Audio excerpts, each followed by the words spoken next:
all to the fourth lecture on high performance computing. In this lecture, I am going to discuss about uh, some fundamentals of parallel random access machine algorithm and what are the requirements for writing a parallel random access machine algorithm. And in second topic, I will give you an example of parallel algorithm. So we start with parallel algorithm for parallel algorithm, that is parallel summation or parallel reduction. So these will be the agenda point for today's lecture. So now we begin our lecture. So we start with the topic PRAM algorithm. So here I will give you what are the fundamental operators and constructs that we require while writing any parallel algorithm. So first we start with the basic concept of parallel algorithm and random access machine or sequential algorithm. So by conceptually or fundamentally we say that PRAM algorithm has lower time complexity than an optimal RAM algorithm because in PRAM we use multiple processor or parallelism is being used. So because a parallel algorithm begins with only a single processor active and PRAM algorithm operates in two phases. In first phase, uh, a sufficient number of processors are activated, and in the second phase, these activated processors perform the computation in parallel. So uh, we use an instruction here. You can see this is a fundamental instruction of PRAM algorithm, that is spawn. So spawn you can see followed by a spawn. It consists of a list of processor that will be used by any parallel algorithm.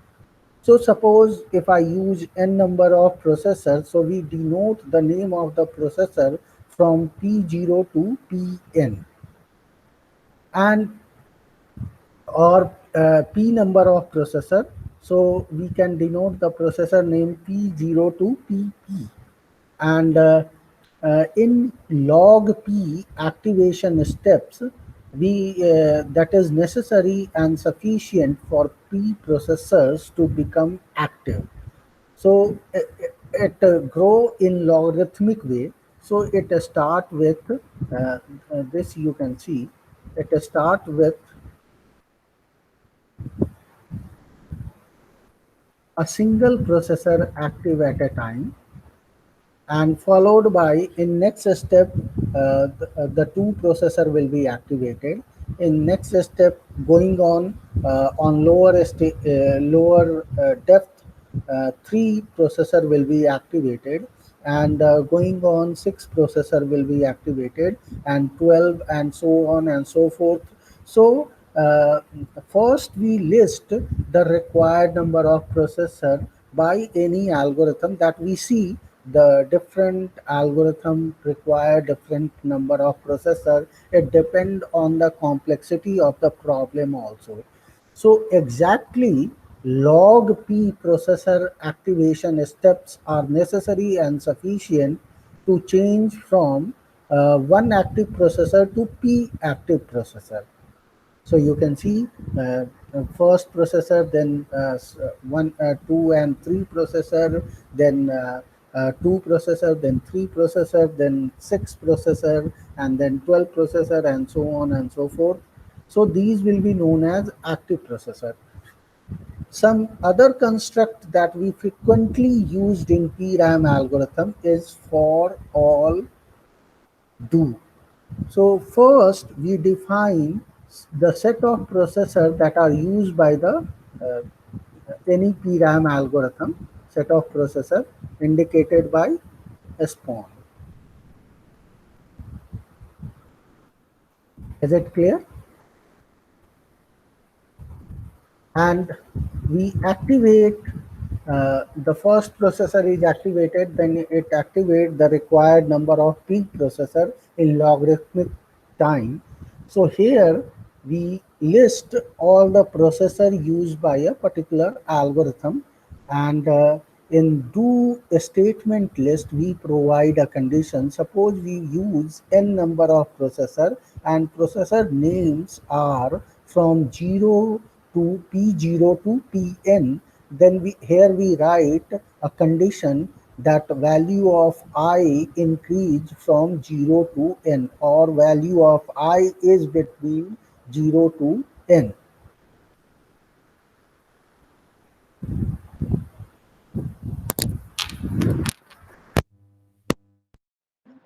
Some followed by we can use some other construct also, like PRAM algorithm for uses familiar control structures like if then else, end for, while, end while, repeat until, and frequently we use another symbol like arrow, back arrow symbol, which denote the assignment of value.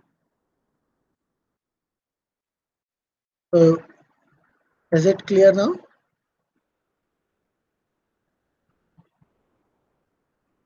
So moving on, we come to an example of PRAM algorithm. As I have told you, uh, uh, uh, we will discuss a parallel summation or parallel reduction. So parallel summation, basically you all know about a sequential algorithm. How do you write any sequential algorithm? If you want to add n number using a sequential algorithm, so suppose we have to add 1 to 100 number, 1 plus 2 plus 3 plus 4 plus 5 and so on and so forth till 100 number. So any number, it may be thousand number, it may be millions, billions, or any number.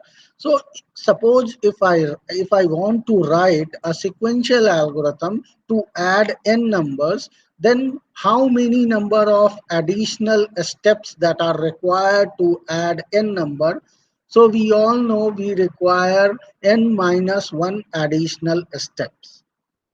Similar, whereas in PRAM algorithm, uh, now we need to understand how many number of steps that we required to compute the sum of n number. So parallel summation is an example of when we extend a sequential summation to on a parallel architecture. Say parallel number of processor we are using. So there is some computational paradigm used in parallel algorithm that you must understand. First important paradigm is binary tree. So binary tree is an important computational paradigm that is used by parallel algorithm. And binary tree, you all know there is a tree and there is a root and there are intermediate nodes, that is branches, and there are leaves. So in parallel algorithm, some algorithm follows top-down approach. That is, data is sent from root to the root of the tree to the leaves, and in some algorithm, it follows bottom-up approach. That is, data is transferred from leaves of the tree to the root. So in top-down approach, there are two algorithms that frequently used. One is broadcast algorithm and second is divide and conquer algorithm. In broadcast algorithm, uh, the root send uh, the same data to every leaf, and in divide and conquer algorithm, the tree represents the recursive subdivision of problems into number of subproblems. So divide and conquer, in divide and conquer, each node represent a recursive subdivision of problems into sub-problems that are steps of solving any problem. So both of these two category of algorithm lies under top-down approach. So we first discuss mm, and next we discuss bottom-up approach. So in bottom-up approach, I have told you the leaves of the tree send the data to the intermediate node, and after computation, the intermediate node send the data to the root, and so on and so forth. So suppose uh, you need to understand what is parallel summation. So we have given a set of n values a1 to an, and we apply an associative binary operator, that is plus encircled plus, and that plus, and it is the reduction of adding a1 plus binary operator a1 plus a2 plus a3 plus so on and so forth.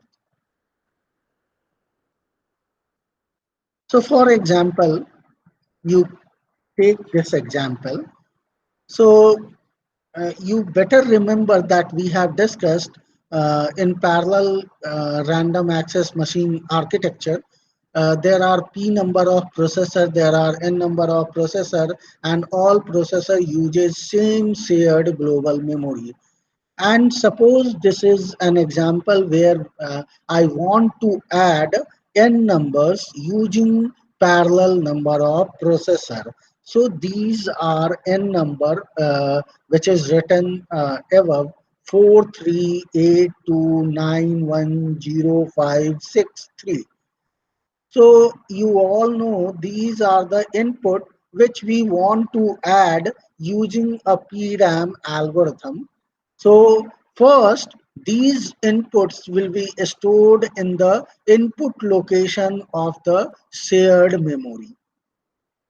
So if I want to add these numbers using a sequential algorithm, then what we do, we add 4 with 3, that is 7, 7 with 8, that is 15, 15 with 2, that is 17, 17 plus 9 is 26, 26 plus 1, 27, 27 plus 0, that is 32, and 32 plus 6, 38, and plus 3 is 41.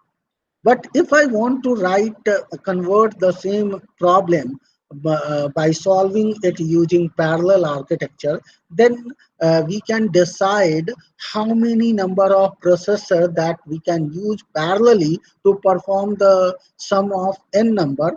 So suppose if we have 10 number, then we can use maximum 5 processor at a time, and these are 5 processors, say first one, two, three, four, 5. And these processor, each of these processor add the first number and consecutive number. So there are processor P0, P1, P2, P3, P4. So P0, and you can understand this is the location of shared global memory. So next we understand how, see, 438291056 is stored at shared global memory, and there are five number of processor, and these processor are numbered from P0 to P4, and each processor is adding the first number along with its consecutive number. So each processor is adding two number at a time. So simultaneously, this processor, say P0, is reading two data, 4 and 3. These are two adjacent or consecutive data. So in parallel summation, the objective is to add n number, and the sum of n number will be stored at the first location of shared global memory. So suppose if I add 4382910563, then I want that summation of these numbers will be added at first location, that is A0 location, and sum will be 41. So is it clear now? So moving on, so P0 will add A0 plus A1, P1 will add A2 plus A3, and P2 will add A4, A4 and A5, and P3 will add A6 and A7, and P4 will add A8 and A9. Okay. So is it clear? So in first step, all five processor will be used, and each of these processor has added consecutive number two number, and their sum is stored in P0, that is local memory. And now these will be stored at shared global memory. So output, that is sum of two number, is stored at shared global memory. So 7, 10, 10, 5, 9. So as I have told you, the maximum number of processor that we use to add n number is n by 2, that is 5 processor. So first we have used 5 processor, and in next step we use 5 by 2 processor, that is 3 processor. So here we use 3 processor in next step, that is one processor that add 7 and 10, and one processor that add 10 and 5, and one processor will simply copy the third value, that is 9, because there is no other value remaining in the shared global memory, so it will just copy only one value and keep it and store it into the next memory, shared memory location. Okay, so next step, again the processor will be numbered from P0 to P1, 2, and so on and so forth. And so in second step we have used 3 processor, and in fourth step we use 3 by 2, that is 2 processor, and finally we use one processor. So you can see this is in bottom up approach. If you reverse the tree, it will become top down approach. So it starts with one processor. In next step there will be 2 processor, then there will be 3 processor, then there will be 5 processor, and 10 processor, and so on and so forth. So it depends on the complexity of the problem. So parallel summation is an example of parallel reduction operation, and parallel reduction can be represented by a binary tree where group of n values will be added in log n addition steps. Whereas in sequential algorithm, I have told you, if you want to add n number using a sequential algorithm, then you require n minus 1 additional steps there. But in parallel algorithm, we require log n additional steps. Why? Because each time the n number of processor are activated, 1 2 3 4, or say n by 2, n by 4, n by 8, and one processor. Is it so? N by 2, n by 2, n by 4, n by 8, and lastly we use one processor. So the number of processor that we use, that indicate the number of additional steps it performs. Is it clear now? So we move on to the example. The same example now we converted into shared global memory architecture for clear understanding of parallel summation algorithm. So as I was saying, the input is stored at first location of shared global memory. So we have shared global memory where we store 10 values 4382910563. And in first step, we use n by 2 number of processor, that is P0, P1, P2, P3, and P4. P0 is adding two consecutive value, that is element at location A0 and A1. Uh, are you seeing it? A0 and A1. So you must remember. And the sum of A0 and A1 is stored at shared global memory location, that is A0. Is it clear? Processor P1 is adding two number, that is the element at location A2 and A3, and sum is stored at location A2. Going on, processor P2 adds the number at location A4 and A5, and sum is stored at location A4. And going on, processor P3 will add the number at location A6 and A7, and sum is stored at A6. Going on, processor P4 will add the element at location A8 and A9, and sum is stored at A9. In next step, we use three processor. So you can see we use three processor. Here only two processor is given and rest nine is copied. So no problem. So in next step, you can see we use 5 by 2 number of processor. So initially we have used n processor, then n by 2 processor, then n by 4, n by 8, and so on and so forth. And in last step, we use a single processor.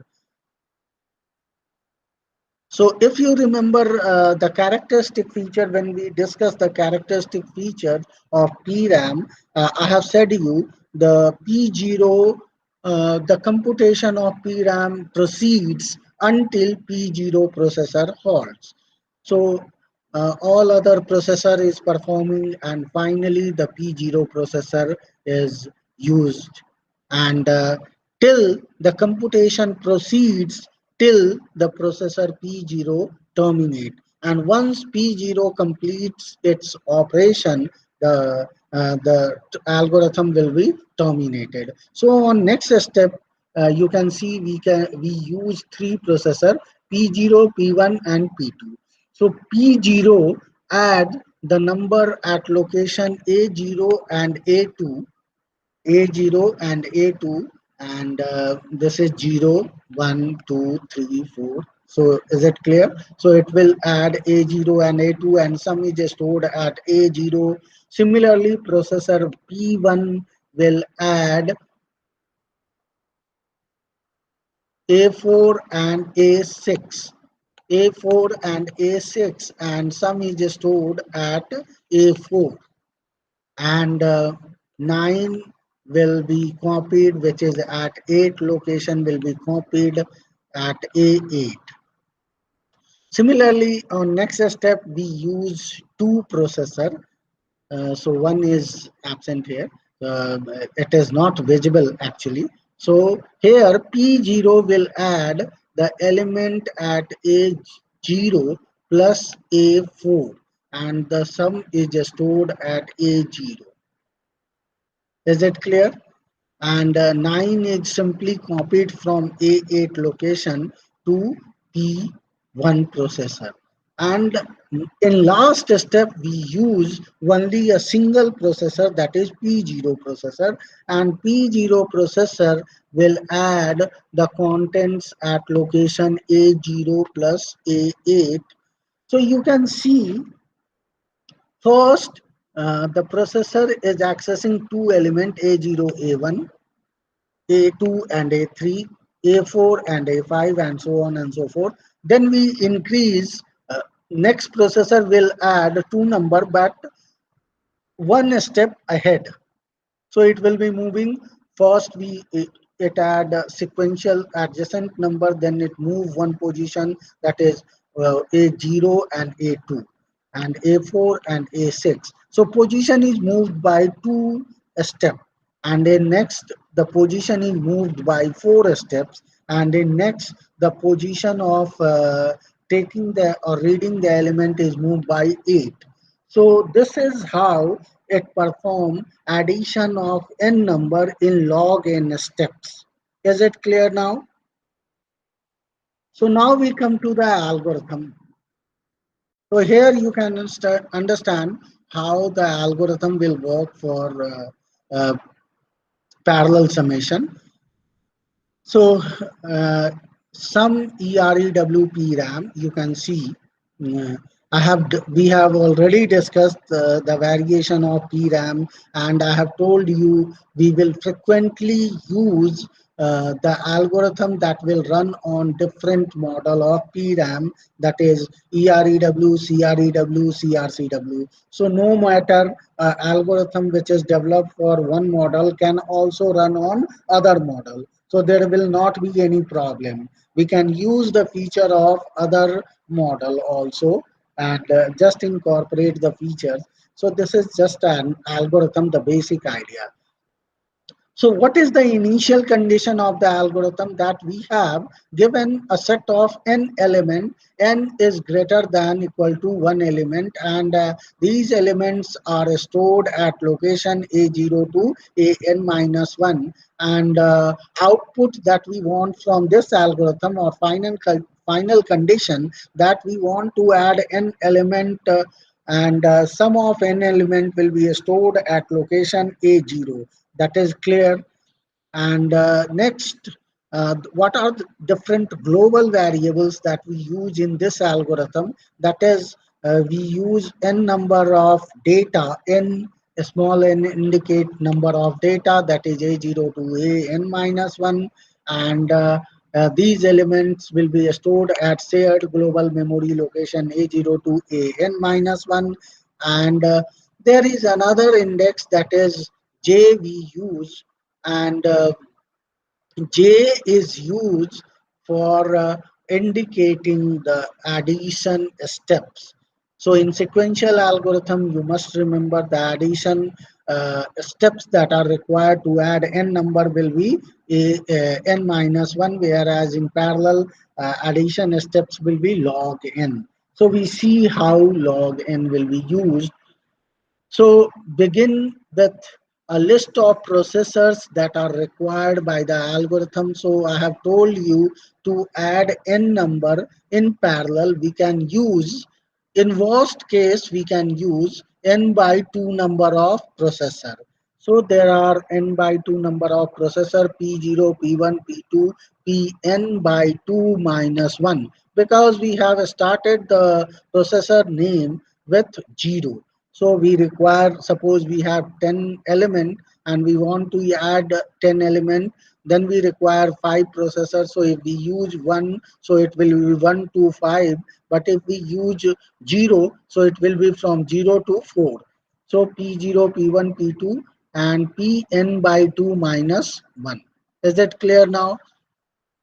Next, I have told you we frequently use for all instruction to indicate or to activate the required number of processor. So pi, for all pi, where I is going from 0 to n by 2 minus 1.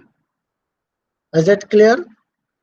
And then at first activate the required number of processor, all processors simultaneously, and then it will go for each processor, it will take the value of addition step, that is 0 to log n minus 1.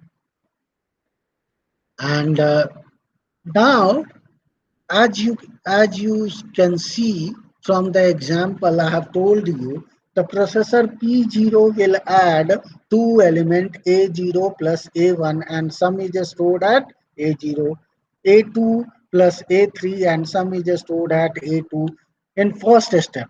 In P2 will add A4 and A5, and sum is stored at A4, and P3 will add A6 and A7, and sum is stored at A6, and so on and so forth. And P4 will add A8 and A9, and it will be stored at location A8. Similarly, in next step, P0 will add the element at location A0 and A2. P1 will add element at location A4 and A6 and so on and so forth. So basically, here I need to add the element from two concurrent or consecutive location. Is it clear?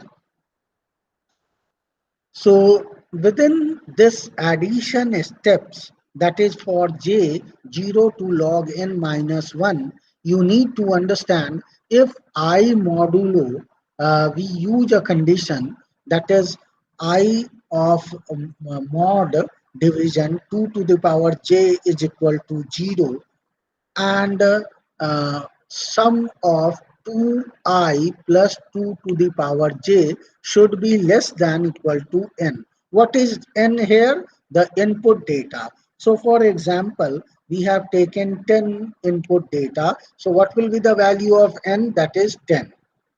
Okay.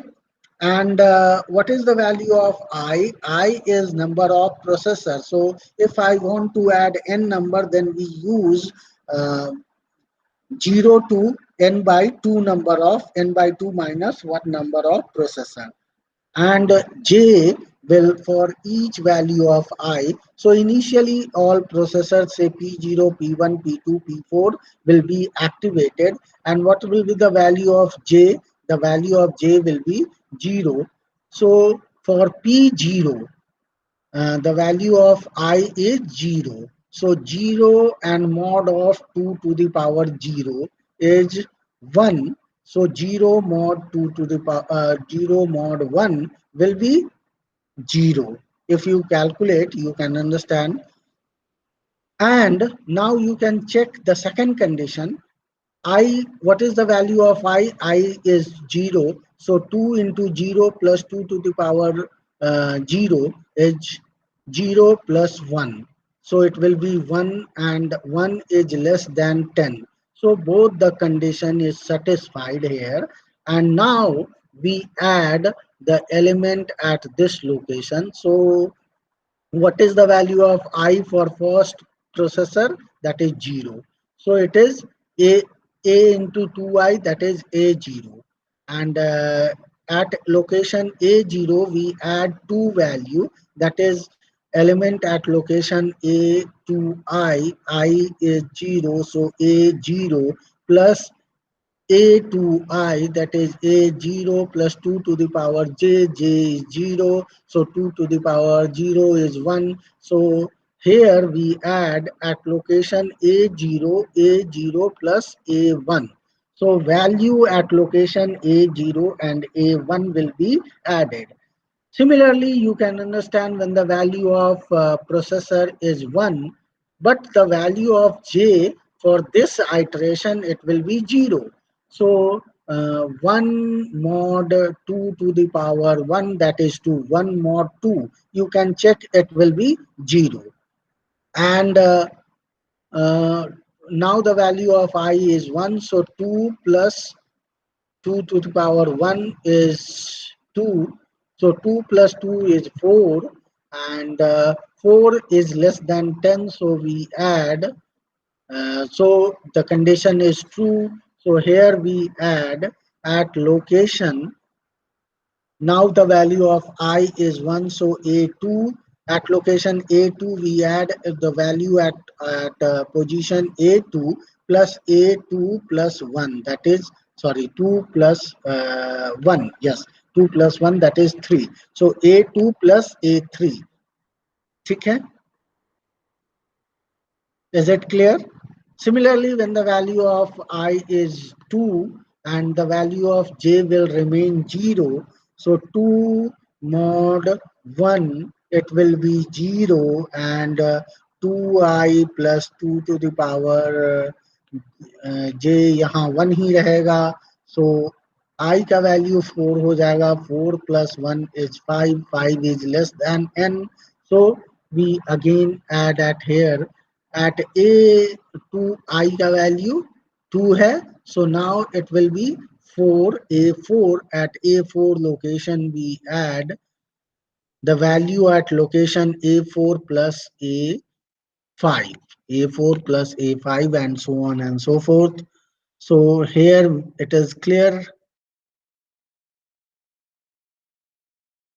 Is it clear for you all?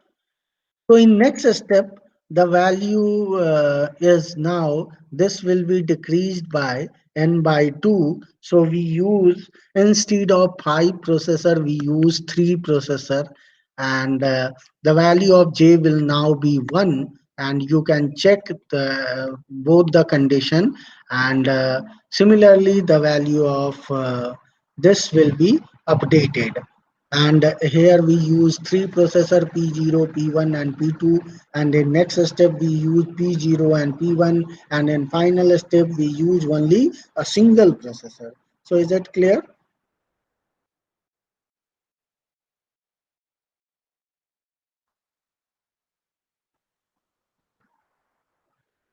So here we stop, and in this let us first we analyze this algorithm. So a spawn routine, a spawn construct require login by two doubling steps, and sequential for loop execute login times. So log n by 2 into log n. So overall complexity of the algorithm is log n. Whereas if we write a sequential algorithm, the time complexity will be n, because we perform n minus 1 additional steps. So we perform in sequential algorithm n minus 1 additional step. So the time complexity, was time complexity will be n. So in next class we discuss another example, and hope you people have enjoyed this lecture, and in next lecture I will take the feedback of previous lecture, and if you have any question and queries you can ask me in the next lecture. So thank you all for listening this lecture, and thank you very much. So here I stop the recording and move on to next lecture. Thank you.